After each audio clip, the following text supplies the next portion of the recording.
My name is Claire Bennett. I'm 32 years old, and I work as a financial analyst in a mid-sized firm in Houston, Texas. It's not a glamorous job, but it's steady, and I've always taken pride in managing money well, both mine and my clients'. At least, I thought I had everything under control. I never imagined that the biggest financial mistake I'd ever make wasn't in the stock market or a risky investment. It was falling in love with the wrong man and trusting him more than I trusted myself. His name was Daniel. Tall, charming, always smiling like he knew something no one else did. And maybe he did. We met 5 years ago at a mutual friend's barbecue. He was magnetic, easy to talk to, funny, a little sarcastic in that way that made everything sound smarter. He worked in tech sales, or so he said, and at the time, I didn't know the first thing about commissions and quotas. I just knew he was ambitious and made me feel like the only woman in the world. We got married after just 10 months. It felt fast, even then. My parents raised their eyebrows but didn't push. I was in love. I'd spent so many years focused on career, numbers, climbing that ladder. Daniel made me feel alive again. The first red flag should have been the student loans. He had nearly $60,000 in them when we met, which wasn't a deal breaker. I had some debt too. But then there was the credit card debt, $25,000 of it. Then a car loan. Then another $20,000 from some old business venture that never panned out. And like an idiot, I said, "We'll get through it together." At first, it was just consolidating some of his cards into mine because I had the better credit. Then it was moving in together and him looking for a better job, so I covered most of the rent. When we got married, I merged our accounts. That was the final nail, even if I didn't know it yet. I told myself it was temporary, that once he found his footing, it would all even out.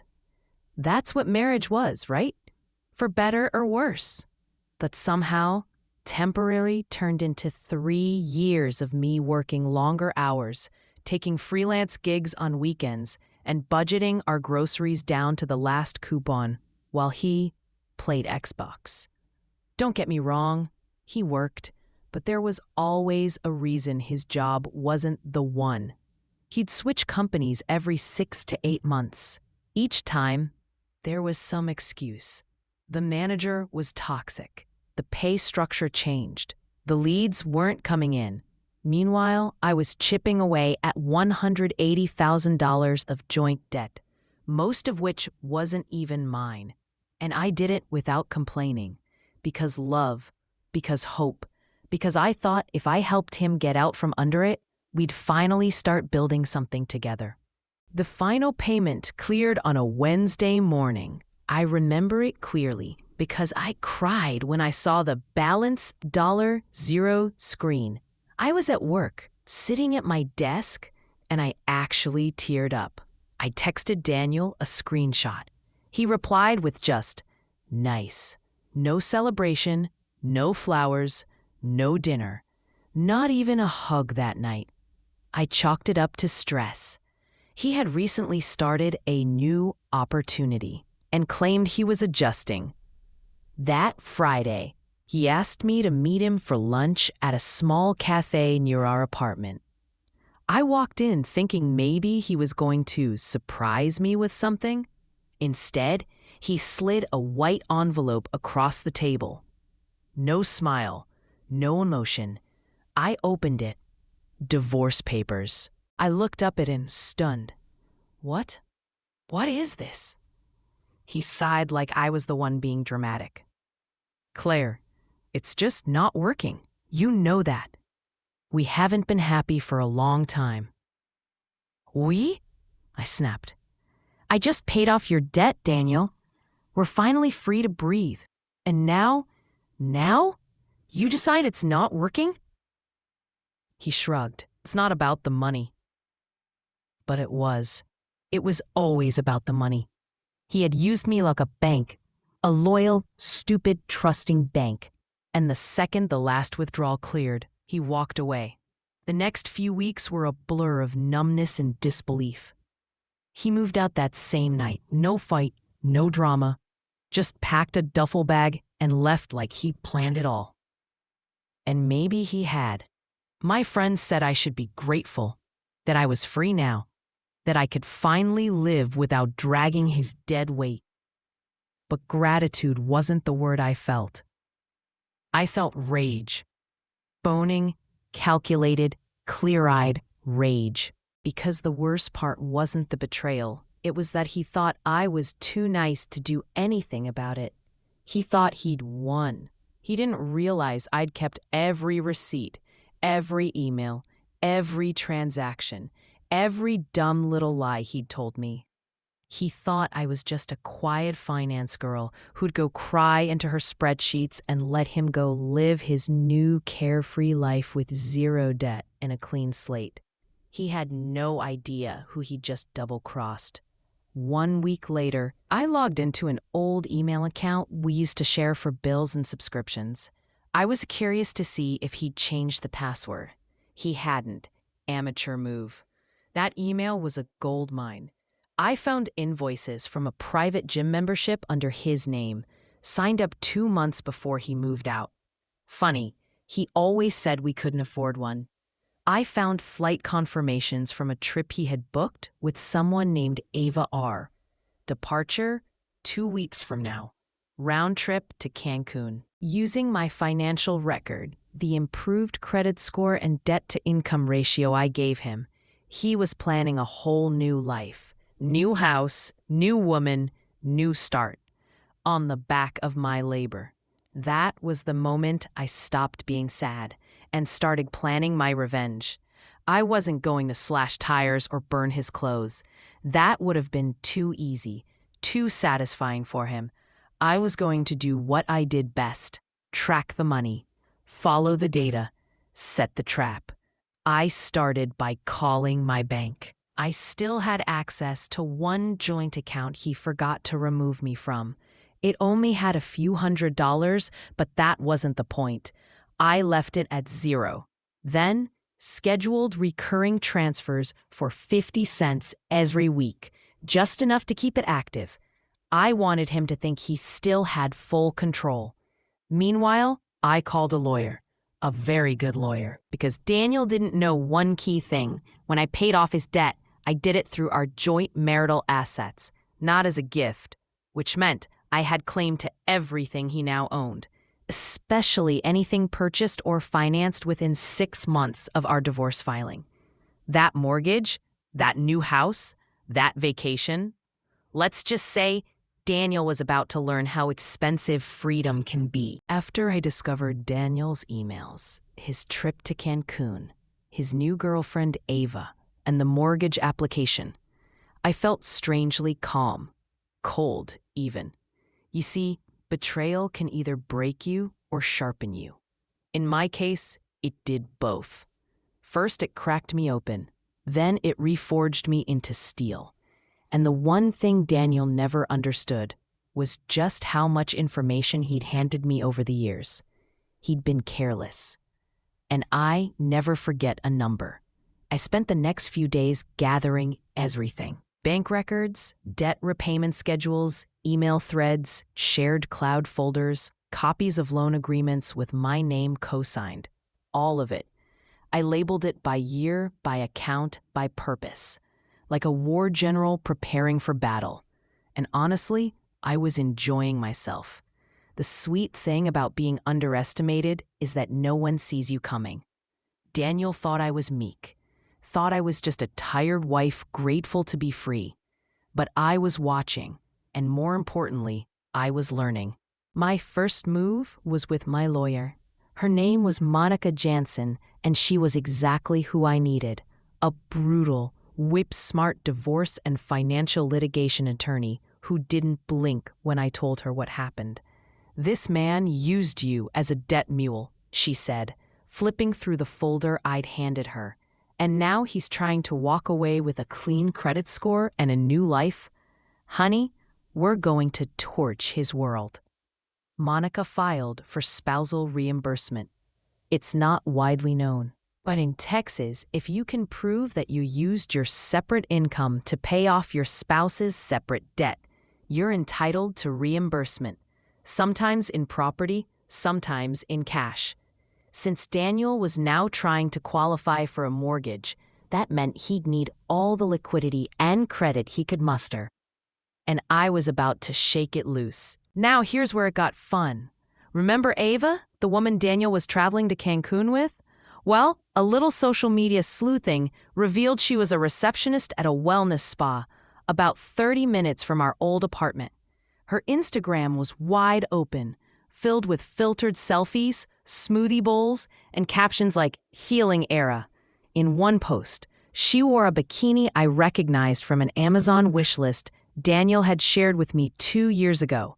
Yep, same brand, same color. Some men never learn to clear their browser history or their favorites list.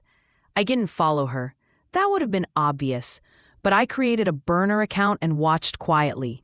That's how I learned they were planning to move in together after the trip. Daniel had promised her a fresh start in a new townhome, so I checked the county's public records, and boom, there it was, a pending sale under Daniel's name.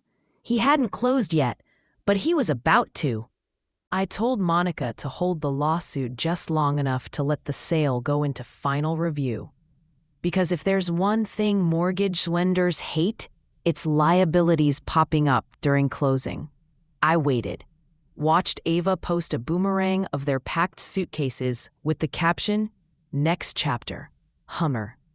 Then I gave Monica the green light. She filed the reimbursement petition and a temporary financial injunction, which froze Daniel's access to joint assets, including any account that had once been in both our names. But the real sting? The letter sent to his mortgage lender disclosing the pending legal action. That's when the dominoes started to fall. 3 days later, I got a call from Daniel. Not a text, not an email. A call. I ignored the first one, and the second. On the third, I picked up, calm as ever. "Claire, what the hell is going on?" he barked. "You're tanking my mortgage." "Oh, that?" I replied sweetly. "Just making sure I get reimbursed for the $180,000 I paid for your life. Surely you didn't think you'd just walk away from that debt-free?" He was silent. Then, "You've got no case." "I have every case, Daniel," I said. "Every receipt, every payment, every lie you emailed from that account you forgot to change the password to." He stammered. "That's illegal. You can't." "Actually, as long as it was a joint account, anything stored in it is legally discoverable evidence. You should have read the terms of service." Click. He hung up. I wasn't done. Not even close. You see, Daniel's new girlfriend, Ava, may have been naive, but she wasn't the problem. The problem was that Daniel had a pattern, and I was about to expose it. I reached out to an old friend of his, Tina, who had dated him briefly before me. We'd stayed cordial. I asked if she ever experienced anything weird with Daniel and money. "Oh my God," she said. "He borrowed $3,000 from me and ghosted me. I just figured I was an idiot." So I started digging, quietly, and what I found was shocking. Daniel had borrowed money or used shared funds in 3 previous relationships, always disappearing when things got too real. Ava was just his next mark. So I did what any good woman scorned would do. I compiled everything into a neat, anonymous post titled, "Beware the Financial Predator, Daniel M. of Houston." I posted it to Reddit, to a finance subreddit, a dating scam subreddit, and a women's support group forum. I didn't name Ava. I wasn't out to destroy her. But I made sure the post would go viral just enough that she'd see it. Because sometimes revenge isn't about burning bridges. It's about planting signs so the next person doesn't fall off the same cliff. 2 days later, Ava's Instagram went dark. Her pictures with Daniel? Gone. The Cancun highlights? Deleted. Per bio? Changed from taken to healing again. Daniel's mortgage? Cancelled. The lender flagged him as high risk due to the lawsuit. His credit score took a hit. The down payment, which included a portion of a tax refund I helped him qualify for, frozen in escrow pending legal ruling. He couldn't access it, couldn't move forward, couldn't move anywhere. The cherry on top? Monica pushed for the court to recognize that Daniel had unjustly enriched himself during the marriage, and that he owed me not only reimbursement, but also damages. If it goes to trial, he could be looking at paying me $75,000 to $100,000. All because he thought he could use me and disappear. I didn't need to scream. I didn't need to break anything. I let the law, the facts, and Daniel's own carelessness do the work for me. And every time I get a new email from Monica with the subject line, Update Bennett v. Madsen, I pour myself a glass of wine, sit back, and smile. Because sometimes revenge is best served not cold, but itemized. Daniel never liked losing. Even as a husband, the moment things didn't go his way, whether it was dinner plans or a minor disagreement, he'd withdraw, sulk, or twist things until I was the one apologizing. So I wasn't surprised when he didn't just roll over after I froze his mortgage and filed for reimbursement. No, Daniel decided to fight back. What he didn't realize was that I had built my career and my life around never being unprepared. It started with a letter. Monica, my attorney, forwarded me a formal response from Daniel's legal team. They were countersuing. His claim?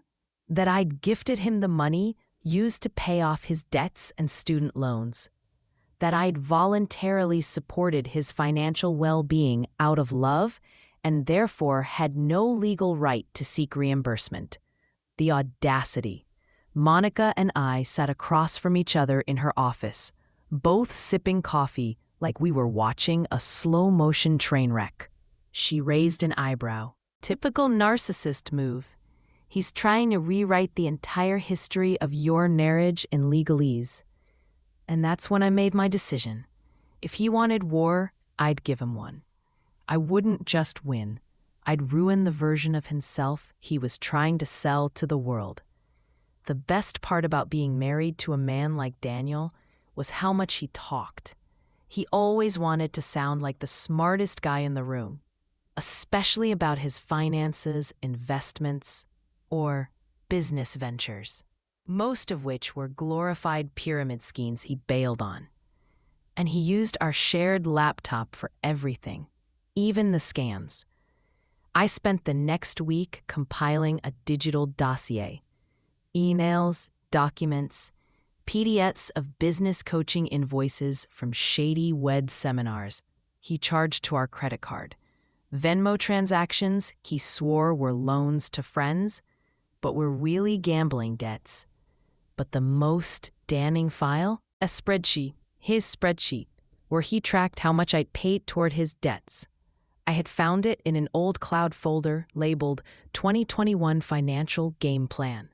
One column had my name, another had the amounts I transferred. The last column, Claire repayment plan, delete after use. He had marked each debt I paid off and added a note. Eventually reimburse, if relationship holds. If, not when. If. That alone told the court everything they needed to know about intent. But I didn't stop there. While Daniel was fighting me in court, he also started fighting me online.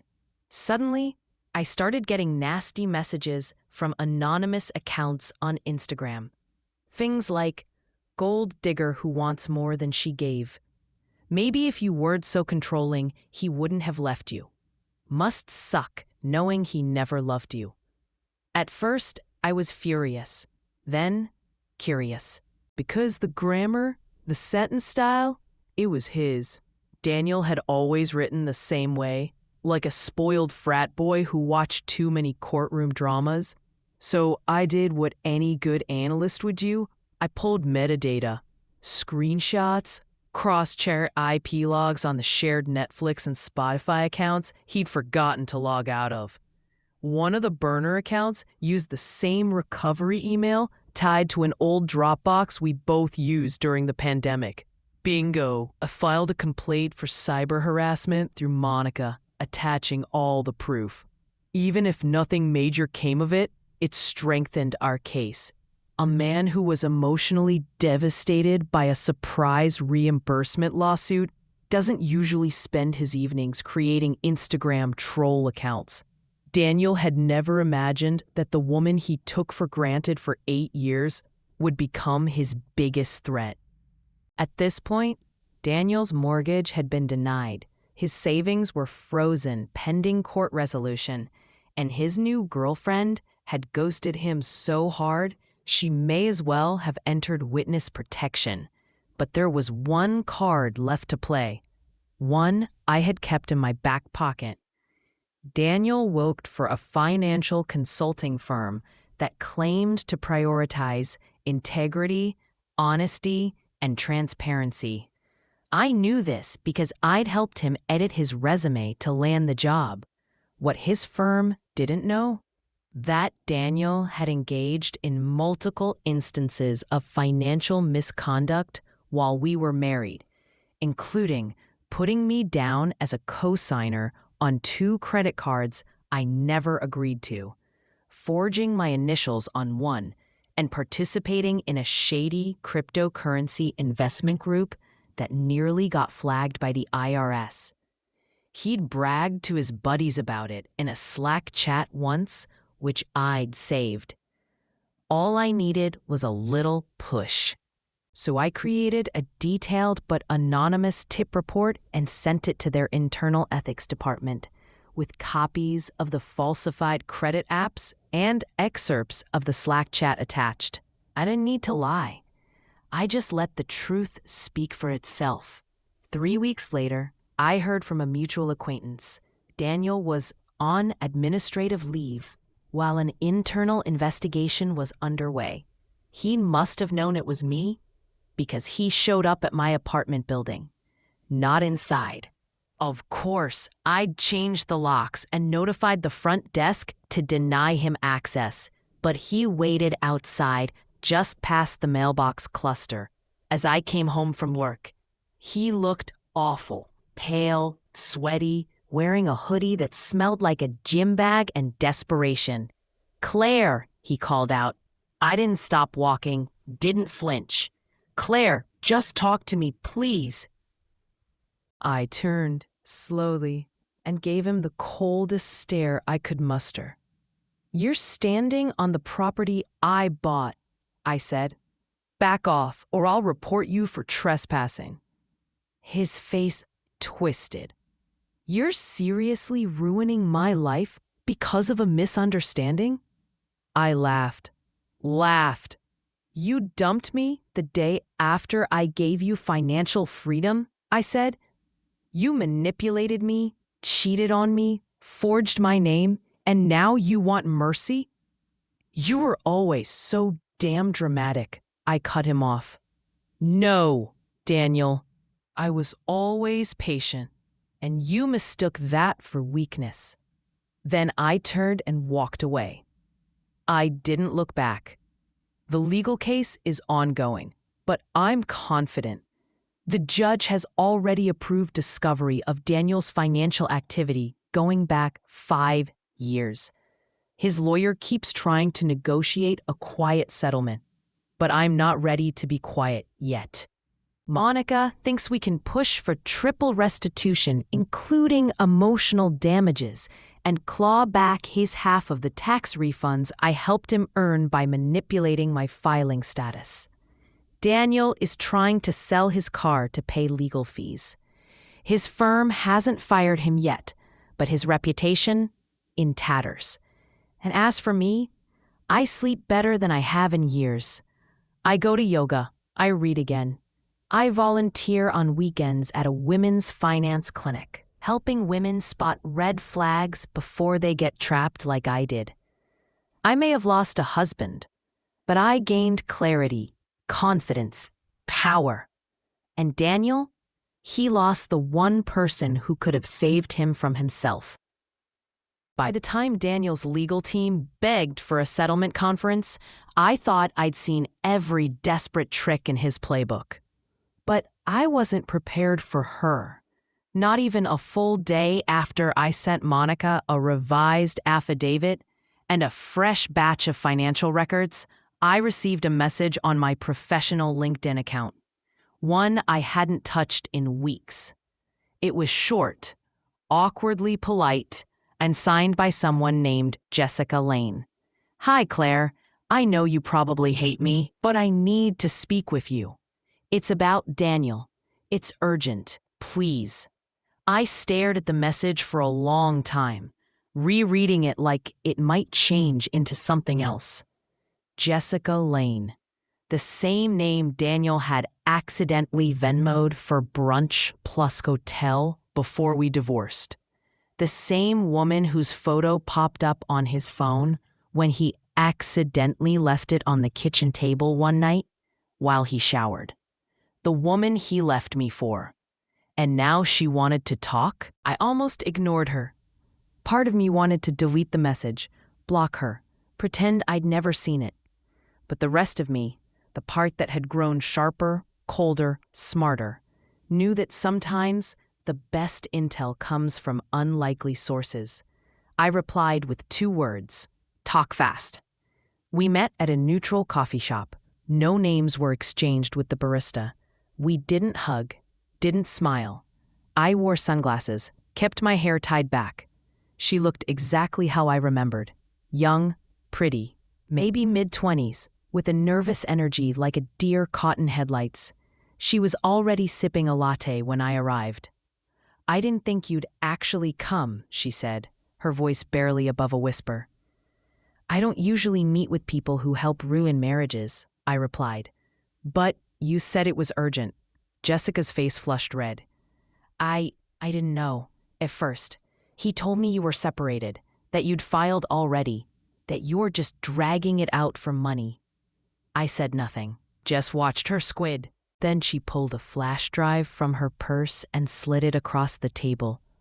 "This is everything." "Everything?" I asked. Jessica took a shaky breath. "Daniel, he's not just a liar. He's dangerous. He kept asking me to sign things. Blank contracts, credit applications. He even tried to get me to open a shell LLC in my name." My stomach twisted. That sounded exactly like him. He said it was a way to build a credit profile so we could invest in property. But when I hesitated, he got weird, controlling. He started locking his phone, checking mine, and then she trailed off, looking down at her cup. He hit me once. I stared at her, the air between us thick with tension. "And that was the wake-up call," she whispered. "He wasn't just emotionally manipulative. He was building something illegal, using people." I opened the flash drive on my laptop the moment I got home. What I found made my blood run cold. Jessica had screenshots of conversations, spreadsheets, even a voice memo of Daniel bragging about forging documents in his ex-wife's name. Me. I got her to pay off my debts and dump her 401k into a loan payoff. "I didn't even need to marry rich, just smart enough," he said in the recording, followed by the sound of clinking glasses and male laughter. He wasn't just a bad husband, he was a financial predator. And now, with Jessica's evidence, I could prove it beyond a doubt. I met with Monica the next day, flash drive in hand. She listened to the voice memo 3 times. Then she leaned back and smiled. This changes everything. Not only can we prove financial manipulation and fraud, but we might also be able to press criminal charges if we involve the DA. I nodded. I want to do it. I want everything he's ever scammed out of me and anyone else exposed. Monica gave me a long look. You're ready for that kind of storm? More than ready. But Daniel wasn't done fighting. He must have caught wind that something new was coming down the pipeline because just 3 days later, I received a cease and desist letter. It claimed I was defaming him publicly and harassing his new partner, Jessica, online. I nearly laughed. Jessica had just given me the ammunition to destroy him, and he was still playing defense with lies and empty threats. Instead of responding to the letter, I forwarded it to Jessica. She texted back, "Wow, he's losing it. I'll testify if you need me to." And then, also, check the email thread in folder 3 on the flash drive. I think there's something about your name on one of the forged LLC docs. She was right. Daniel had tried to open a fake LLC in my name 2 years before the divorce, without telling me. He listed me as the silent financial partner of a shell business and used that paperwork to take out a $25,000 line of credit, one that defaulted 6 months later. It explained why I'd received strange IRS mail I didn't understand at the time, and why Daniel was so insistent I let him handle the taxes that year. Now it all made sense. He'd been setting me up as a financial fall girl while draining my accounts behind my back. But now, I had proof. The final strike was coming.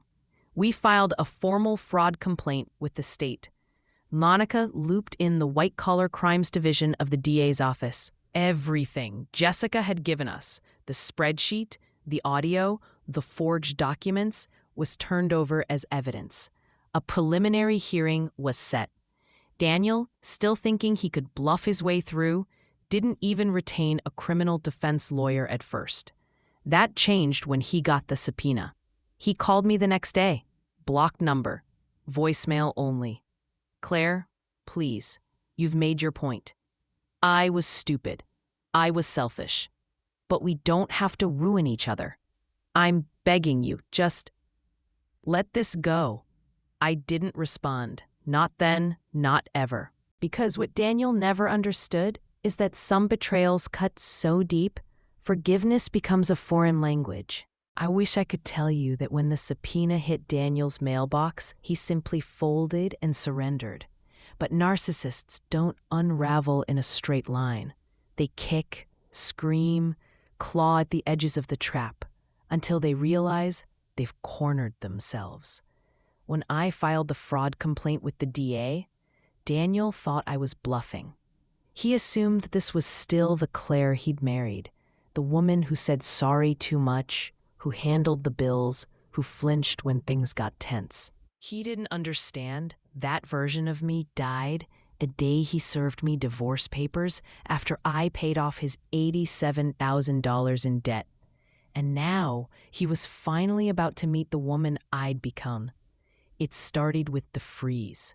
Within a week of the DA receiving Jessica's flash drive and Monica's notarized documents, they filed a preliminary motion to freeze Daniel's assets, pending investigation into financial misconduct, tax evasion, and fraud. That included his brokerage accounts, his consulting firm business account, registered under my name illegally, a condo he purchased under a straw buyer's name, and yes, even the BMW he bought in cash 3 months after our divorce. He didn't see it coming. Jessica told me later that Daniel had gone completely silent the day the notice arrived. 1 minute, he was bragging about renting a boat in Miami. The next, he was standing in the kitchen, ghost pale, staring at a frozen bank app. She left him that night. The DA moved fast. The assistant district attorney assigned to our case was a no-nonsense woman named Natalie Shaw. She was sharp, methodical, and completely unfazed by Daniel's theatrics. "I've seen men like him before," she told me in our first meeting. "They con because they believe they're untouchable. It's only when the walls actually close in that the panic sets in."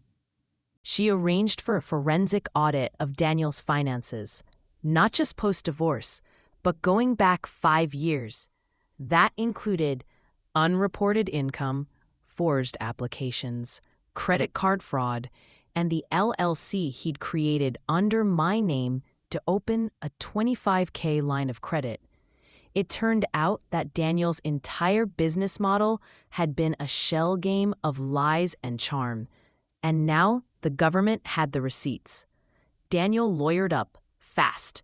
He hired an expensive white-collar crime attorney out of Houston, a man who wore pocket squares and tried to intimidate Monica at the first deposition. Didn't work. By now, I'd provided full bank statements, email threads, and audio files Jessica recorded during their relationship. One clip had Daniel explicitly describing how he trained his girlfriends to sign blank paperwork without asking questions. When Monica submitted that recording as supplemental evidence, even his own lawyer blanched. And then the media caught wind. A small local business outlet ran a story titled, "Consultant Accused of Using Ex-Wife's Identity in Fraud Scheme." It was factual, dry, and just public enough to get picked up by 2 more outlets, one of which specialized in white-collar crime. Daniel called me again. I didn't answer. He sent an email. I didn't respond. He even had his mother call me, something I hadn't expected.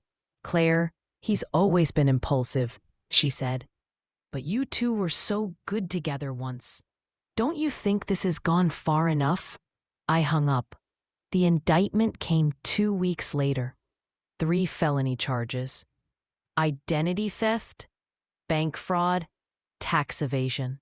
The grand jury found enough evidence to proceed to trial, which meant Daniel was officially being prosecuted by the state. He could still take a plea deal, but only if I agreed, and I didn't. Monica advised me it was my right to pursue full restitution, including the debt I paid off before our divorce, the defaulted LLC loan, and damages for emotional and reputational harm. "Do you want to settle?" she asked. "No," I said. "He tried to erase me. I want his legacy erased." The trial date was set. I sat in the front row, right behind the prosecutor's table, as Daniel walked in wearing a tailored suit and a cheap smirk that didn't quite reach his eyes. He wouldn't look at me. Wouldn't look at Jessica either, who'd agreed to testify as a key witness. The courtroom was quiet as the prosecution presented the case. Falsified LLC applications, fraudulent tax filings, illegally opened credit lines, audio of Daniel coaching Jessica to sign a fake contract. When my turn came, I told the jury everything. How I met Daniel, how I trusted him, how I paid off his debt thinking we were building a future, and how he discarded me like an old receipt the second I was no longer useful. Daniel finally cracked on day 3. His lawyer requested a sidebar, then a recess. By the end of the week, a plea deal was quietly filed. Daniel would plead guilty to 2 felony charges, serve 1 year in county jail, reduced due to nonviolent status and first-time offense, pay full restitution plus damages, surrender his consulting license indefinitely, and, by court order, issue a formal written apology, read aloud in court. And oh, that apology. It was stiff, rehearsed, almost certainly written by his lawyer. But watching him stand there, face pale, voice cracking, forced to say the words, "I manipulated and betrayed my wife, Claire Bennett, for financial gain," was more satisfying than I ever imagined. I didn't cry, didn't smile either. I just sat there, calm and still, as the man who once thought he could destroy me stood in front of a courtroom full of strangers and declared himself a fraud. I used the restitution money to move into a new home closer to the lake. I started teaching workshops on financial literacy for women. Jessica even spoke at one of them. We're not friends, but we share a bond now, the kind forged in fire. As for Daniel, he served his sentence quietly, lost his clients, filed for bankruptcy. Last I heard, he was living with his sister in a rented apartment, trying to rebrand himself as a personal development coach under a fake name. No one's buying, because once you've conned everyone you love, the only person left to lie to is yourself. There's something no one tells you about revenge. Even when you win, it leaves a quiet space behind. Not sadness, not guilt, just stillness. Once the court hearings were over, once Daniel had been sentenced and the money was returned to me, I thought I would feel triumphant, victorious, whole. But what I felt was different. It was peace, the kind that only comes when you've burned the last bridge to the past and have no intention of looking back. Life started to take on color again. I moved into a lakeside cottage in Asheville, a far cry from the glossy, modern townhouse Daniel and I used to live in. It was small, cozy, full of natural light. I painted the walls myself, added shelves for the cookbooks I never had time to read when I was busy trying to fix a broken marriage. The first night I slept there, I kept all the windows open. It was quiet, but not empty. It felt like mine, in a way nothing ever had before. Then the messages started. They came slowly at first. A few emails from women I didn't know. One wrote, "Hi Claire, I saw the article about your ex-husband's case. I think he tried to scam me too, years ago. I just wanted to say thank you. You did what I couldn't." Another one, "He ghosted me after asking to borrow $4,000. I never told anyone. You made me feel like maybe I wasn't stupid after all." And then another, "Claire, I'm his ex-wife." The first one, "I've been following the trial. What you did, it gave me closure I never thought I'd have." Wait, ex-wife? That stopped me in my tracks.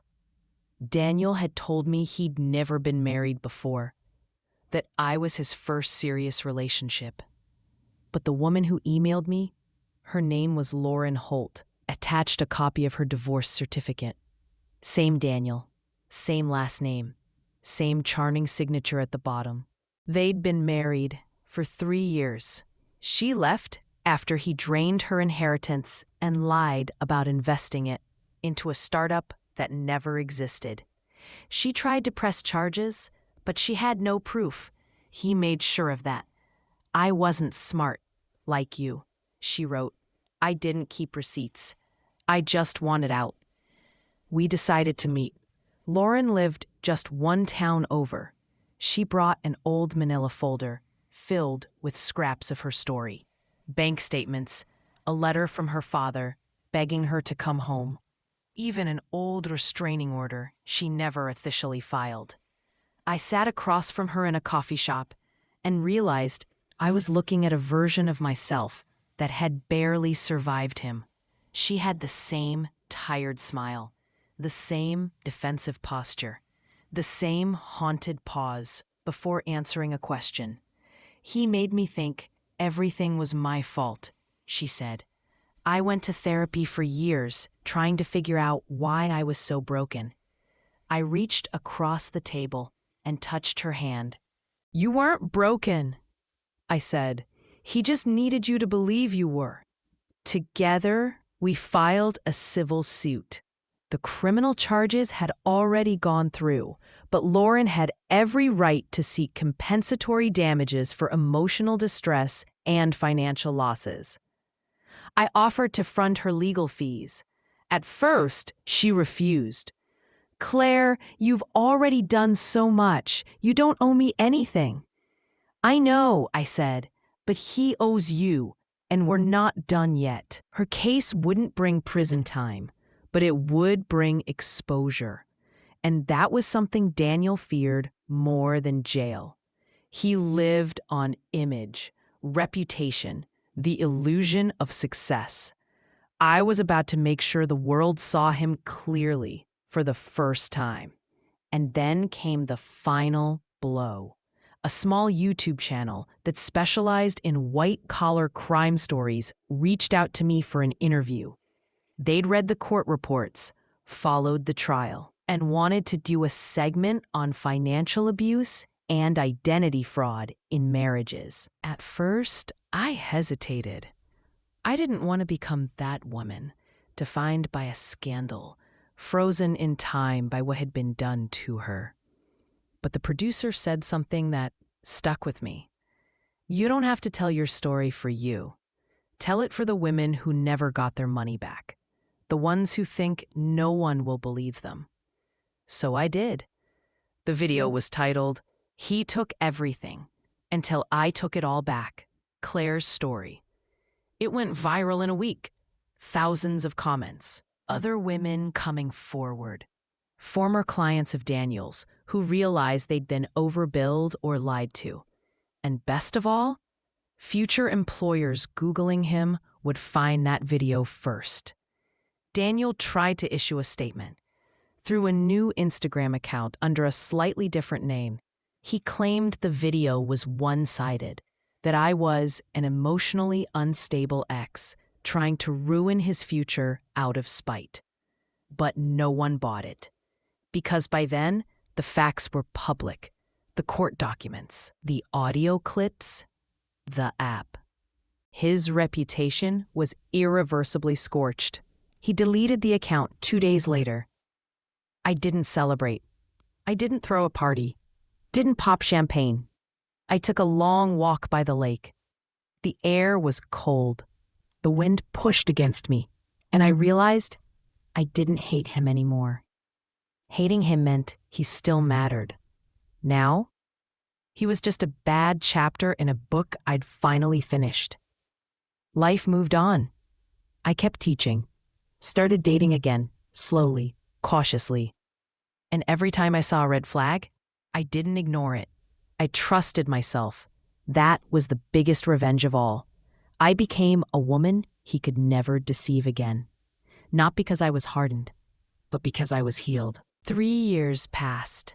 3 years of real peace, quiet mornings, and choosing what to do with my life without anyone else's shadow looming behind me. I never thought about Daniel anymore. Not really. Maybe in passing, when someone mentioned red flags in a relationship, or when I saw a headline about a financial scandal. But he wasn't a wound anymore. He was scar tissue. I'd learned to breathe again, to laugh. I planted tomatoes, took salsa lessons. I even adopted a dog, an anxious, droopy-eyed hound mix named Murphy, who snored louder than any man I'd ever dated. And then, one crisp October afternoon, I got a letter. Not an email, a letter. Handwritten. Postmarked from a halfway house in Florida. It was from Daniel. The letter was 3 pages long. Sloppy penmanship, rambling tone, a mix of bitterness and what seemed, at first glance, like remorse. Claire, I know I don't deserve a reply. I doubt you'll even read this far. But I guess I needed to write it anyway. Just to say that I finally understand what I did to you. Not just the money, not just the betrayal, but how I made you feel like you were nothing, when you were everything holding my life together. I stared at the words for a long time, waiting to feel something. Anger, validation, sadness, but I felt nothing. Not even curiosity. He went on. They say rehab breaks you down before it builds you back up. Maybe that's true. I've been clean for 14 months now. No pills, no gambling. I've been working in the kitchen here, making $5 an hour and burning rice at least twice a week. I think about you more than I should, not because I want anything, but because I owe you more than I can repay. You were the only person who ever believed in me, even when I gave you every reason not to. He signed it, Daniel. If you even remember me that way. I folded the letter back up, slipped it into a drawer, and poured myself some tea. Not because it shook me, but because it didn't. There was no apology big enough to undo what he did, and for once, I didn't need one. I didn't need him to be sorry. I didn't need to hear that he regretted it. I didn't even need to know he was sober. I already had everything I needed. I had myself. Still, I wrote back, just once. Not for him, but for me. I kept it short. One paragraph, typed, printed on plain white paper. Daniel, thank you for your letter. I'm glad you're making changes. I wish you peace and healing, but we are not connected anymore. Not in this life or any version of it. I've moved on. Please don't contact me again. That was it. I mailed it the next day. And then I did something I hadn't done in years. I took a solo trip to Italy. Venice, Florence, the Amalfi Coast. I wandered open-air markets, drank wine on rooftops, and let myself feel the life I'd rebuilt from rubble. And one evening, standing on a cliff at sunset in Positano, a thought came to me. I'm free, not because he was gone, but because I was no longer waiting for justice, closure, or an apology. I had created my own ending, written my own piece. Now, I help others do the same. After the YouTube interview went viral, I was invited to speak at a nonprofit that helps survivors of financial abuse.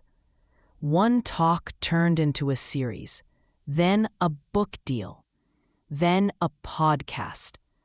My story became something more than just revenge. It became a warning, a light, a voice for women like me. Women who gave too much, believed too hard, lost themselves trying to save someone else, and clawed their way back, one truth at a time. And if Daniel ever Googles me now, he won't just find a court case. He'll find a woman he couldn't destroy. He'll find a name that stands taller than his. And he'll know, wherever he is, that every penny I paid was worth the fire I lit under his lies. Because I didn't just survive. I turned his betrayal into my rebirth. And I wouldn't change a thing.